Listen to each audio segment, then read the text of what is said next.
Welcome everybody to today's vendor spotlight. Today we have Duque and Price Injury Attorneys. Today we have Matt Price here with us. Hey Matt. Hey, how's it going, everybody? So I'm so glad that you're here because we have a lot of doctors that have maybe personal injury. They have it. They maybe do it, but they don't do it effectively, or they have misconceptions. So definitely want to talk about a couple of those things. But before we get into all that, I just wanted to ask you, can you tell us just a little bit about your background and maybe how you got started in and where you're at today? Sure, absolutely. So again, hi everybody. My name is Matt Price. I am one of the partners here at Duque Price. So I've been in personal injury work now for about 15 years. I got started on the defense side. I started as an insurance defense attorney where we dealt with catastrophic claims, mostly dealing with death and dismemberment. Did that for about 3 years and couldn't take it anymore because I just had a case of conscience and I had to get out. So came over to the plaintiff side, and I've been doing exclusively plaintiff personal injury ever since then. I've got made partner at the firm probably 5-6 years back. And at our firm here, we do all exclusively plaintiff personal injury, and we handle everything at this firm from pre-lit all the way through trial. There's a plaque in the background there that is my ABOTA plaque. So I'm a member of the American Board of Trial Advocates, which you get after you try a certain number of cases. So I've tried cases up and down the state. So for us, we handle everything in-house. So that's really kind of who we are. We're located in Southern California, but we have an active practice in several other states that across the country. Awesome. And so you kind of mentioned it already, but I guess what was some of the biggest challenges you've seen or experienced in this industry?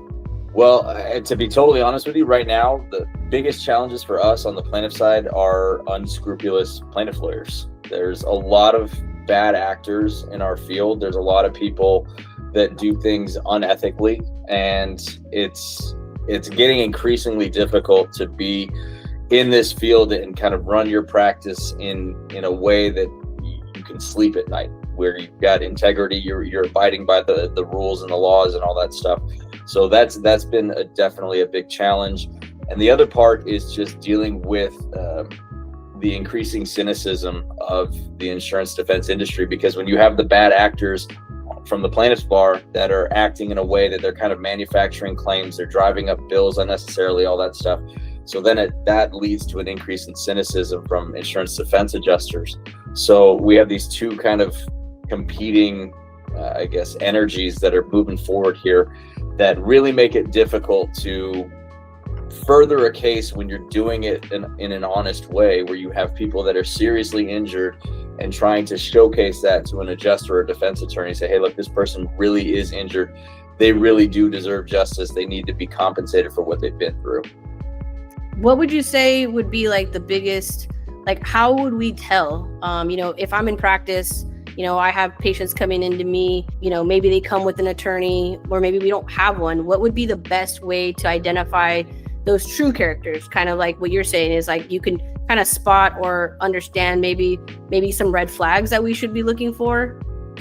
Sure. I guess one of the big ones for me in dealing with chiropractors and medical practitioners across a number of spectrums, one of the biggest red flags, in my opinion, is when you have a patient that's coming into your practice where everything that you do, and whether or not you're allowed to provide certain treatment modalities, or if you're allowed to refer out, if all of that is being dictated by an attorney.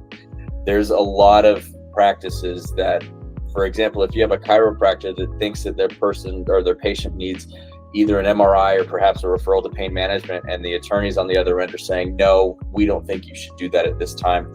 That to me is a giant red flag, because that signals that an attorney is the one that's driving everything that's going on. Or conversely, if you have somebody that you think is really doing okay, and you have an attorney saying you need to refer to pain management right now so that the person can go get an injection.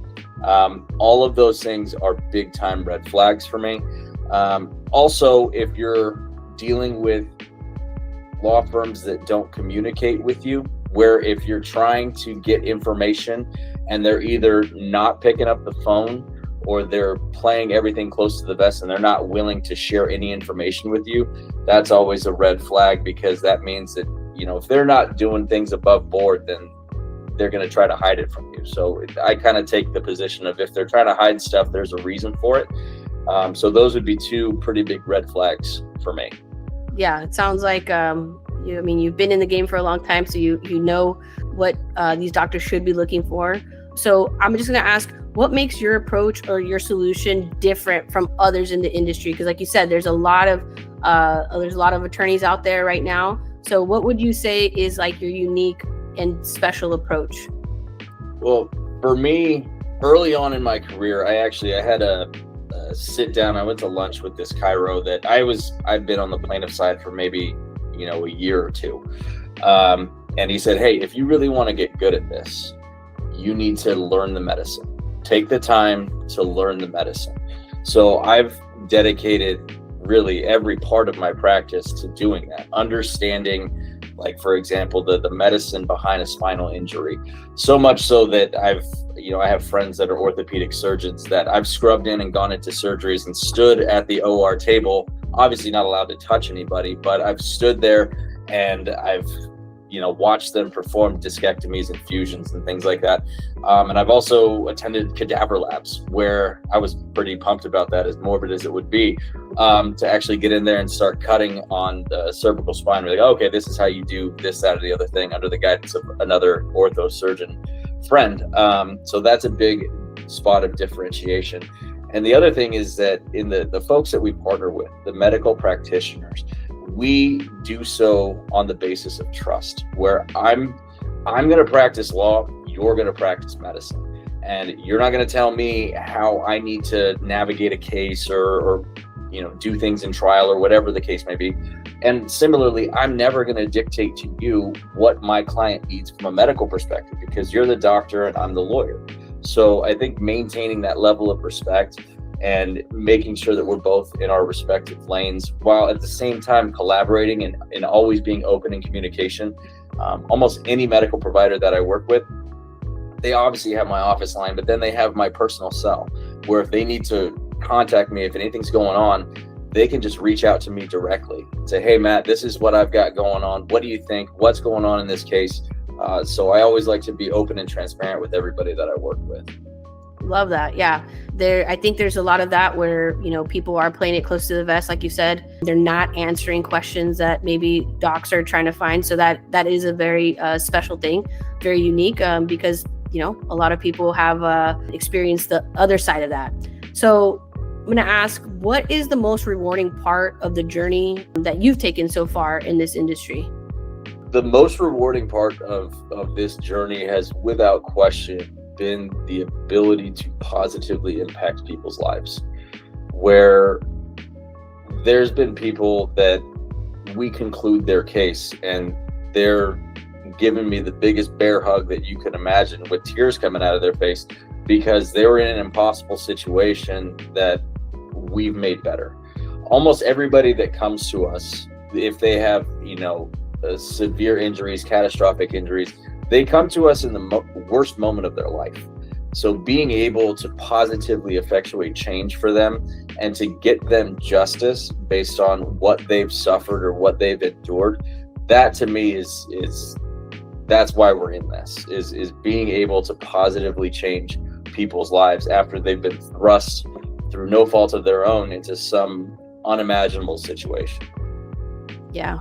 Well, you've been doing this now for 15 years, you said? You've been in this industry, so you've seen both sides of it. You've seen the challenges, and then, like you said, you one day you're just like, this is not for me. So I think that that's a very important thing, that you are now helping other providers understand the personal injury side, what to do, what not to do, and things like that. And I'm excited. I know that we're going to be having a webinar on November 19th at 10 a.m. Pacific Standard Time.